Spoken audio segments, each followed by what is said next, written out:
Welcome to What If We Can Change It All, the podcast. A podcast created by Movement.Medicine. My name is Shadisa. And my name is Janina. We believe that we have the power and therefore we can change it all. This podcast is all about reclaiming your power.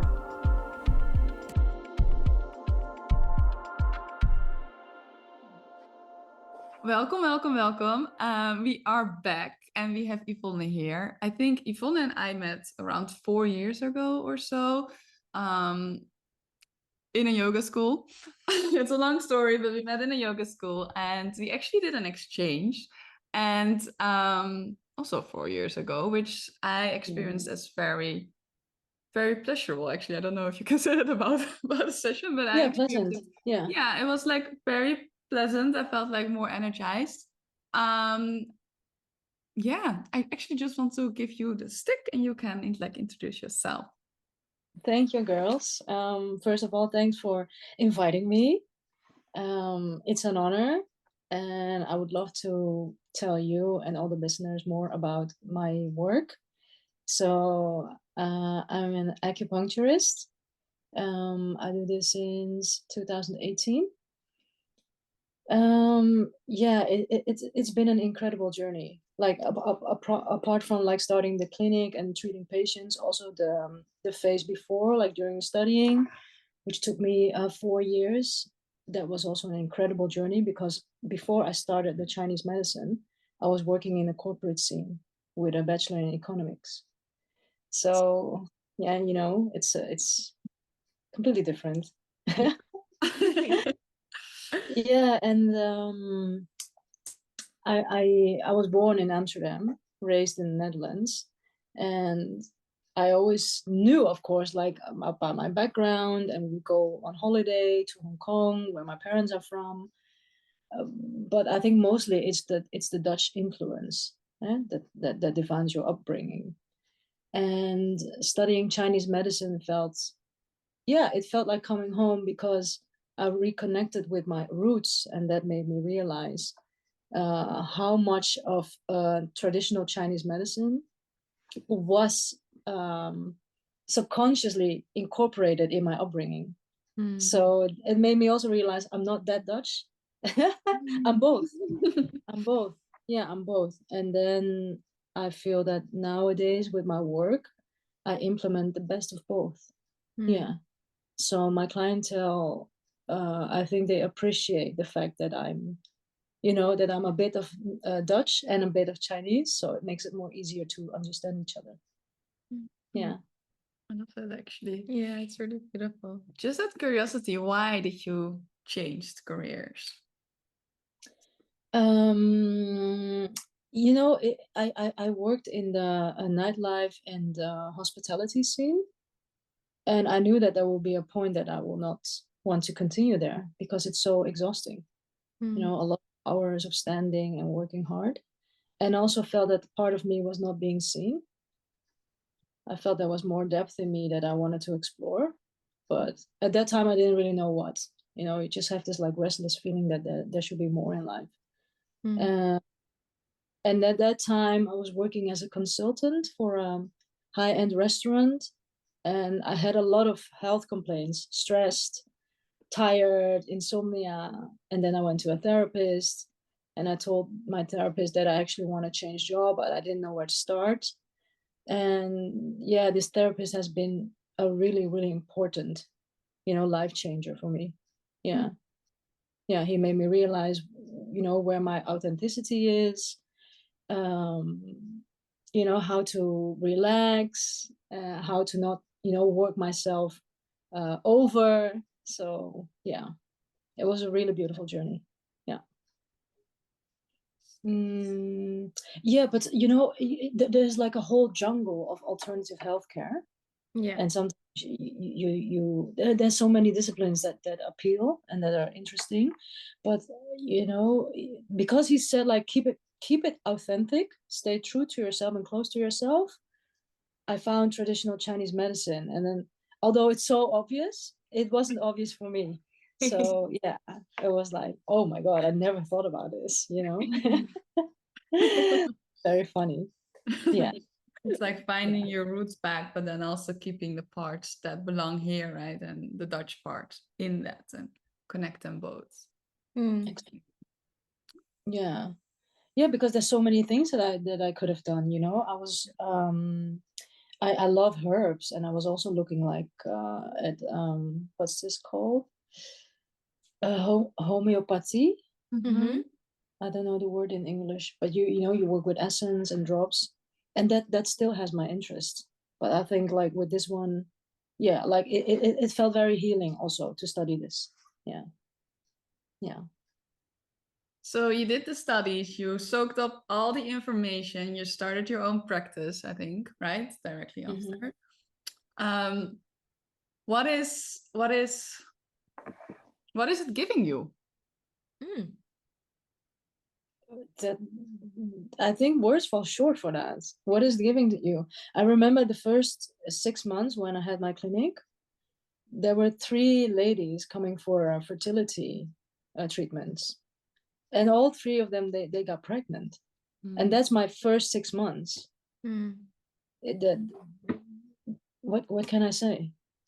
I'm like, oh my god, is it me? I feel like, you know, I'm a student. Yeah, I'm a student who just opened, but yeah, those things are of course very impressive. Yeah. And then like other health complaints like you know, headache and backache, they seem to fall away like that, you know. But no, I think like nowadays I've collected a nice mixture of you know, mental imbalance, fertility, back pain, digestive tract problems. Yeah, it's a nice combination, because I think that if I have to do all the fertility, you know, treatments by myself, it can also be, yeah, it's pretty complex. Yeah, it's pretty complex because you deal with it, you know, people are emotional, they have to deal with you know, disappointment. It's quite a complex situation. Yeah, fertility. Yeah. Yeah. I think what's interesting, and maybe there's like a little connection with what we do, there's like, it's like allowing the flow of energy, right? Of allowing the flow in the body being there again in order to like facilitate actually just a nice energy flow so things can happen. So like things that do not seem possible at this point can be possible again, right? And even with a headache, there's like, at least how we see it, there's like a stagnated energy flow, right? So there needs something to be moved again, so in order to release that headache. And I think it shows how powerful the body actually is, and how powerful we are, as long as we can tap into that, or have someone help / guide us tap into that, or release things for us. And I think that's like this whole holistic view of the body or of a person actually. Yeah, I agree. And I also strongly promote that every person should see a therapist, because you always have your own blind spot where you think, you know, certain weak points, they might be your qualities. Yes. And some, as you think are your qualities, can also make you fall. So it's always nice to talk with somebody that sees you from a different perspective. And then, you know, different points get highlighted. That's where you grow, I think. Yeah, it's really hard to like think your way out of things. If that makes sense. Like it causes a lot of energy to just think your way out of things, and like not having someone mirror it back to you, or like someone doing something energetically, because at a certain point it's just going into that loop, and then I can't find the answer, and that's going over and over and over and over again, right? It can be pretty exhausted. And that's where the physical symptoms come in. Totally. You said it right, because Chinese medicine, if you overthink, it weakens your spleen organ. And then if your spleen is weak, your digestion and the food you take, the nutritions, they have a harder time of transforming. And it works vice versa. So also a weak spleen, by not eating the right food that's good for you, will impair the spleen, causing you to overthink. So yeah, the spleen is very important in our work. And I barely hear other therapies talk about the spleen, to be honest. Yeah, the spleen is a big deal. It's a big deal. It's a big deal. Yeah, like before I studied, I never thought about my spleen. Never. Yeah, funny. Yeah. It's Yeah. actually, it's in my human design. I know I have in human design, it's called like, I think an open spleen, meaning that I'm very, very good in absorbing other people's like emotions and stuff. So I know actually when I start like overthinking, then I know there's also, yeah, I have this. There's also stuff happening. There's happening. There's then a lot happening and not happening actually. So yeah, I know it's a sensitive part for me actually. Oh yeah, then it will be good, you know, to take care of your spleen. Yeah. Yeah. A massage or acupuncture or certain foods. Yeah. That's what. The spleen loves warming food. Yeah. Me too. So that's good. Yeah, that's good. Yeah. Yeah. Where to talk into? I would actually maybe love to start with talking a bit about meridians and also the 5 elements. This is what I think it's cool to start with. Yeah, because I think people have like a lot of misconceptions about acupuncture. Ooh, I'm gonna do that again. So people have a lot of misconceptions about acupuncture. Yes. Because people often think it's just for stress or like just for smoking or like it's painful and stuff. But actually, the way it works, like I had that misconception for years too. Actually, I thought it was very painful. I'm still like pretty scared of needles, but I think like a lot of people have this like wrong idea about it and what it actually does and like how it works, right? Yeah. Would you mind tapping into that? If it's painful, I think pain is a big word. Yeah. Like you first, yeah, I'll get my acupuncture model. There he is. Let me see if I have a needle. Ooh, we're getting a whole class. I love this. So, okay, I will just take 2 needle examples. These are very fine, that I usually just use for the face and for points on the body that you can only needle shallow. And this is also a relatively short needle.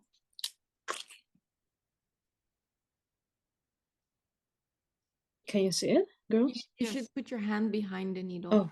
Oh my God, as a real influencer, I'm really not good at this. Yes, now we can see it. Yeah. So basically what you do is, as you see all the lines on this human body, these are all the meridians, the energetic pathways. And as you can see, they're like everywhere, in the face, on the skull, in the neck, the whole upper part. And it ends or starts in the feet.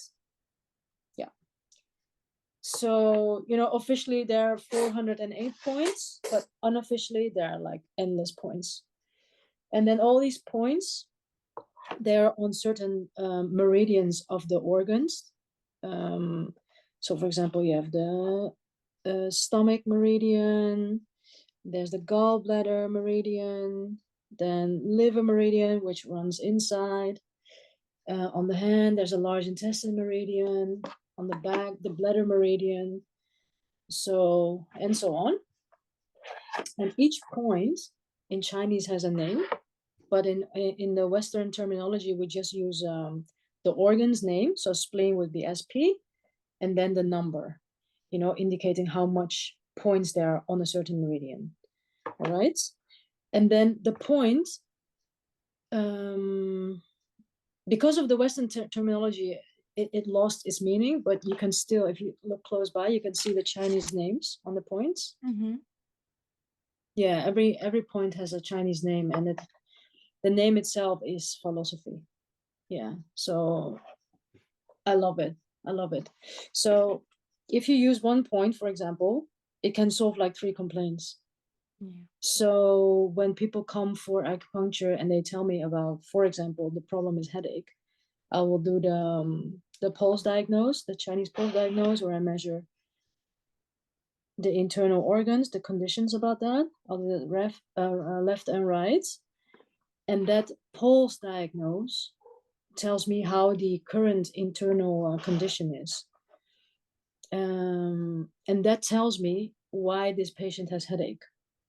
So headache is not necessarily from stress, although it's a big factor, but it can also be from undernutrition. For example, skipping lunch, yeah, eating vegetarian because you don't get the right nutritions. If you have a certain type of lifestyle, for example, a lot of sports, or cold showers even, you know, cold showers are so popular nowadays, but in Chinese medicine, then nobody talked about a cold shower. So I don't want to exclude anything else, but it's just like explaining how our theory works. Yeah.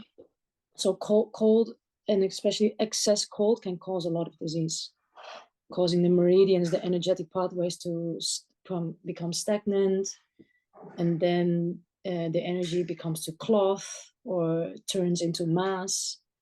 And if it turns into you know, a toxic mass, then you have a problem. Yeah. And luckily we have also Western medicine to help with those things. But in the end, I think it's like the combination of a Western and Eastern knowledge that gives the results. We agree. Yeah, we do. Yeah. So for example, if a patient comes and then I did the pulse diagnose, and I will look at the tongue, because the tongue, we also see it as the landscape of the internal organs.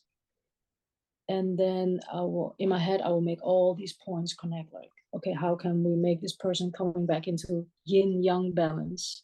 Yeah, because the whole foundation for Chinese medicine is yin-yang balance. Yin-yang is about life is so changeable every minute, every second. Yeah, I think it's difficult to be in total balance all the time. But I think it's more important that when you get out of balance, that you have the knowledge to get back, and don't like to fluctuate in a big time. Yeah, and sometimes things are out of our control, and then we should also embrace that. Yeah, that's life, I think. Yeah. Yeah. And so talking about yin yang, I mean, we live in a world that it's mostly like doing and mostly active, and yin is a bit more suppressed mostly, let's say. Do you also see this with clients and in your, do you also see this? Yes, I do. Because yeah, the yin component is about, to say it very like simply, yin and yang is like the moon and the sun. So the sun is yang and the moon is yin. And you know, when the sun goes down and the moon comes up, we move our yang qi into yin qi. Yeah, that means that it's time to rest. But because we have light, we have so much things to do, it's very difficult to find that yin energy, that yin, you know, create that space for yin, restorative energy. And because yang is energy and yin is blood, it means that if you don't have enough yin rest, your blood is also being challenged. And for all kinds of things, for, you know, healthy brain, healthy body, for being fertile, you need a lot of blood. You can never have too much blood. So nowadays, I will see empty, empty blood patterns, we call it. Yeah. So, and then with acupuncture, you can nourish the blood. Certain points that, you know, nourish it, promotes. But I always say, don't just depend on acupuncture. It's also about lifestyle and food. Yeah. So what would you say, like, I think I do know some tips, but what would you say for someone that's very much in the active mode and hears this and is like, okay, actually I need to make a change. What can they do themselves? If they want to restore their yin? Yes. Yeah. A very easy answer is to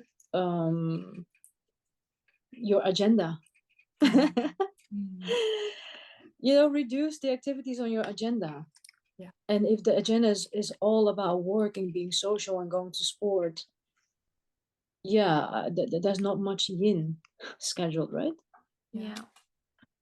And you don't have to do the big steps. I always say, like, do it in a way that works for you, because I don't believe in extreme steps that will only make you bounce back and maybe rebel. So I will also always say make small steps. For example, if the person says like, oh, I go to bed very late, I say, okay, go 15 minutes earlier tonight, and then tomorrow half an hour. Yeah. And then you're like, oh, but 15 is nothing. Yeah, 15 is a lot. If you make that change, 15 is a lot, because you go for half an hour, and then in 1 week you go 1 hour earlier. Yeah, you should never underestimate an hour of sleep. Yeah. There's so much you can tap into. I'm like, oh, my mind is Oh yeah, ask me, because going. I also have the tendency to tell a lot. I have so much information that I'm endless. I feel like I'm endless. Oh, I think did you say something also about the 5 elements? Oh yeah, because Yes. I went like straight through your story. Yeah. 5 elements. It's about the ancient Chinese way. So the 5 elements making life possible on Earth. So that's about fire, wood, water, metal, earth. And on each element, there's a yin and a yang organ couple connected. And the yin and the yang organs, they're also responsible for the well-being of a certain sound, a certain characteristic, a smell, a taste, a color. So when I measure the pulse diagnose with patients and I feel there's an imbalance, for example, let's say the liver or the spleen or the stomach or the lung, whatever, then already in my mind, like, all these points are being made. Okay, this person should, go for spicy or yellow color, this sound, and then I already have like a whole network of points that I can do to make this person come back in balance again. Yeah. And so what I learned is that also every element has a certain way of behaving and acting, right? Or being. Can you maybe briefly, like 2 sentences per element? I know it's like way more than that, and there's like a lot of like sidelines and all that. But can you maybe in 2 sentences per element explain about that? I will write them down for myself. Yes. Into D5, hout, then hart, vuur, dan hebben we aarde, metaal en water. Let me see. So Charisse, you were saying if I could explain every element and then 2 sentences about what their characteristics are? Yes. If possible. Oh my God, 2 sentences. Because I know it's like there's like so much information about every element, right?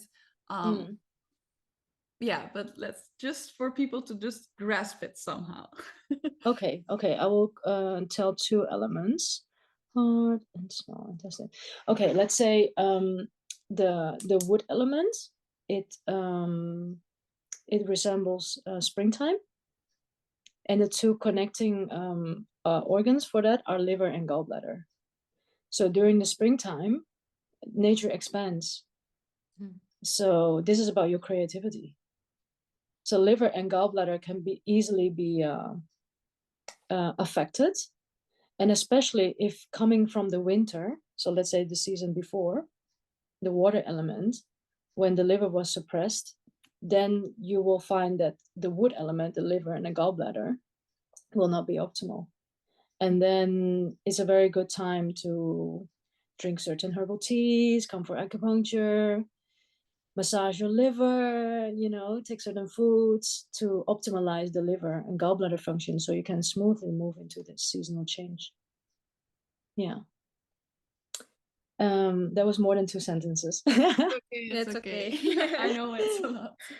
And I think it shows how I don't want to say important, but it is important. I think how important it is to understand. And I mean, Chinese medicine is a way, right? And maybe it doesn't resonate with you, maybe it does, but how important it is to understand your body basically, and how like even seasons work, because this is also like in other healing modalities, right? How important like moving through the seasons is, how important it is with like living by nature and understanding nature and applying it on yourself, how important your food is, how important the way you breathe is, like it's like, and I think Chinese medicine like has it all, and very much like written Details. out, Yeah. and like Mm. very much Yeah, like it's it's, very well archived. yes, Yeah, exactly, that's what I yeah, meant.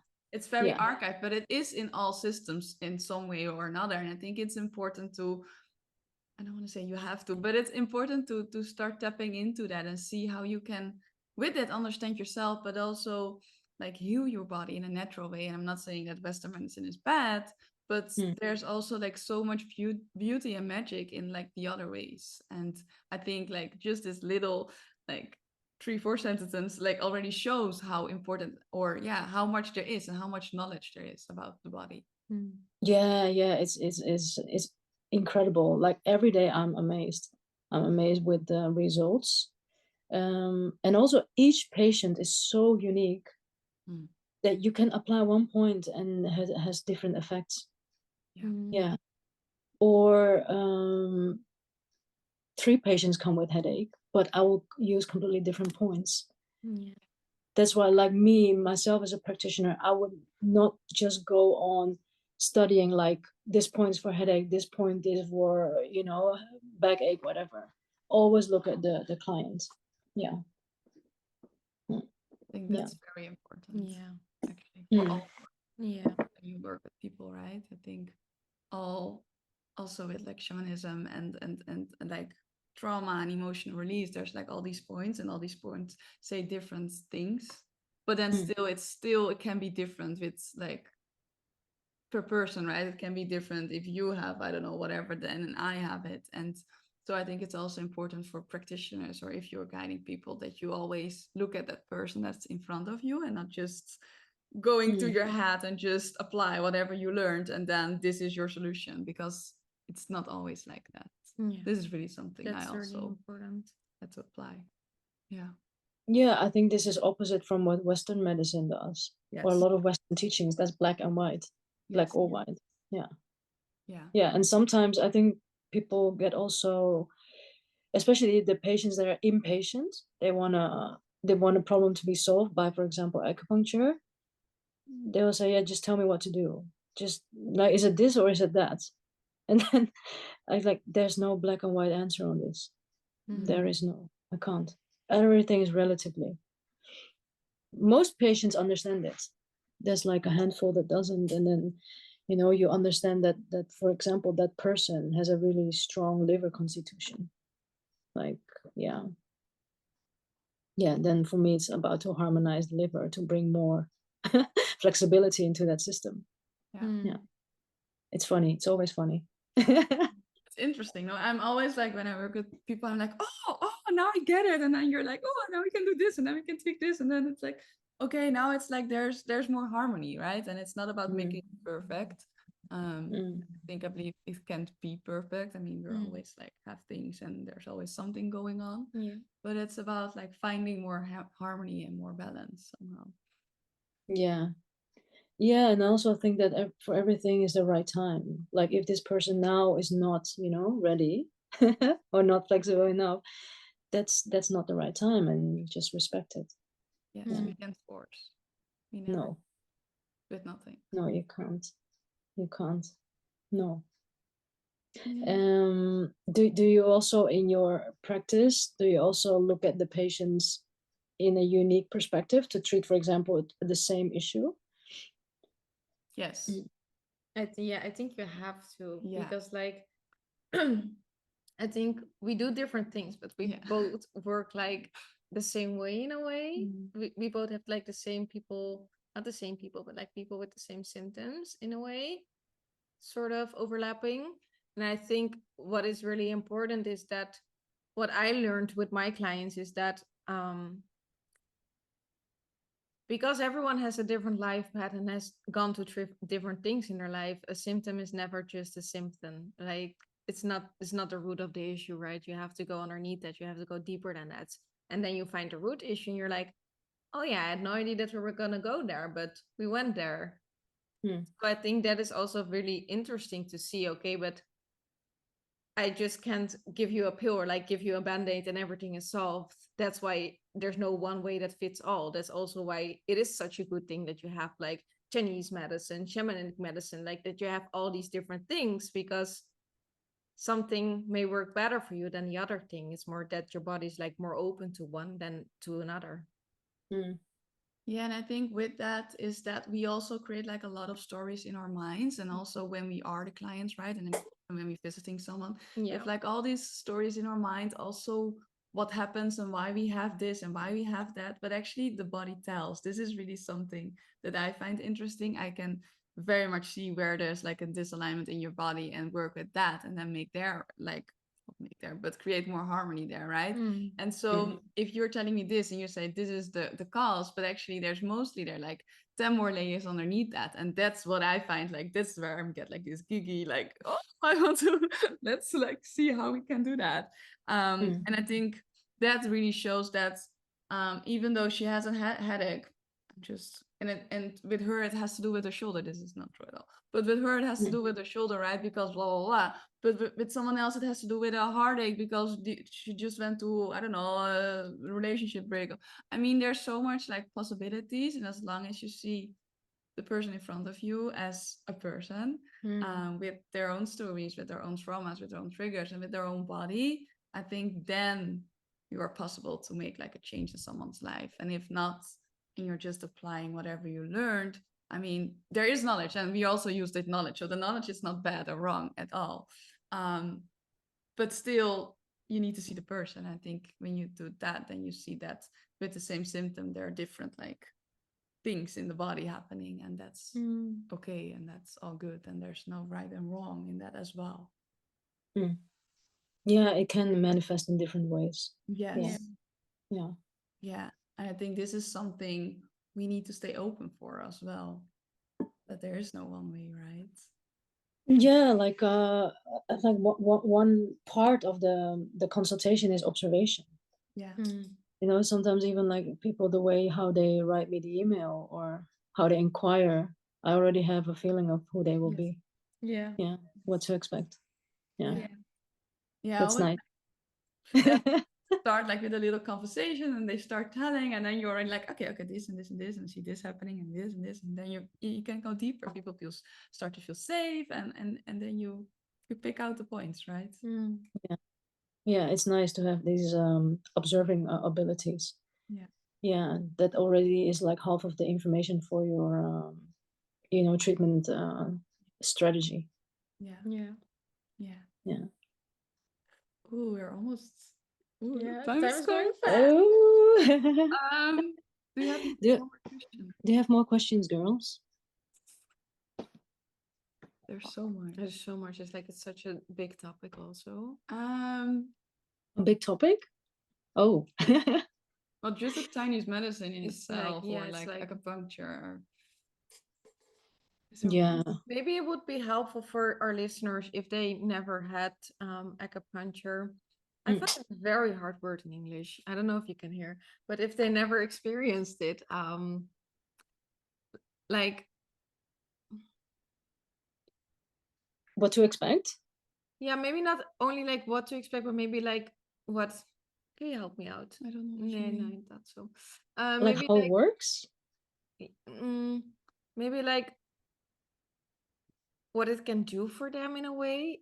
So not like. Do you know what I mean that I want to go to? No, not at all. No. Do you have any idea? What acupuncture can do for you if you have a health question? Maybe, yeah.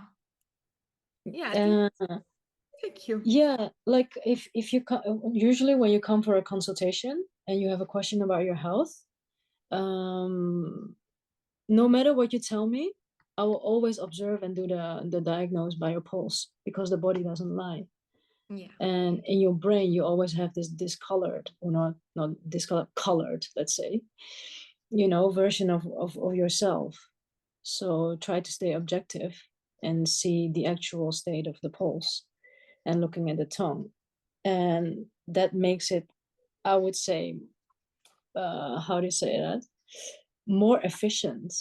Because usually clients will tell me that, for example, if they should come for a headache, that their bloated stomach also disappeared, or the jaw clenching disappeared. So it does so many things for you. And I don't think that a patient realizes that when they step into the clinic, that by only observation and the tone of your voice and the way you choose your words, there's already, half of the consultation. So what it does for you, magic. It's so much more than you expected. Yeah. And when people think or feel or give me back, say, well, I didn't see much, I didn't see improve, it's taking too long, I don't know about this. This is not about the acupuncture, but about your personal journey. Yeah, I'm not doubting my work. Good. Yeah. This was exactly like something that I was looking for you to answer. So yeah. Yeah, I mean, of course it's easy to say 4 to 6 treatments, but I'm not a physiotherapist, Yeah. So this is energy. Yeah. Yeah. The difference there. Yes. And it Yeah. also shows how much everything is connected, right? Yeah. Even when you come for a headache and your stomach bloating goes away, it shows how Yeah. connected we are. Yeah. Yeah, exactly. But apart from that, I do think that physiotherapy, for example, chiropractor, osteopathy, acupuncture, yoga, like everything will help. Yeah. Yeah, I would never say, like, if you come to me, like, oh, don't see the chiropractor, I would just say, like, give your body the space to recover from one treatment before you start the other one. Yeah. Yes. We agree. Yeah. Yeah, we do. You're like, good girls. well, I think we have to kind of slowly stop. But we want to end with, what is your tip for our listeners? The tip for the listeners is that, and that also counts for myself,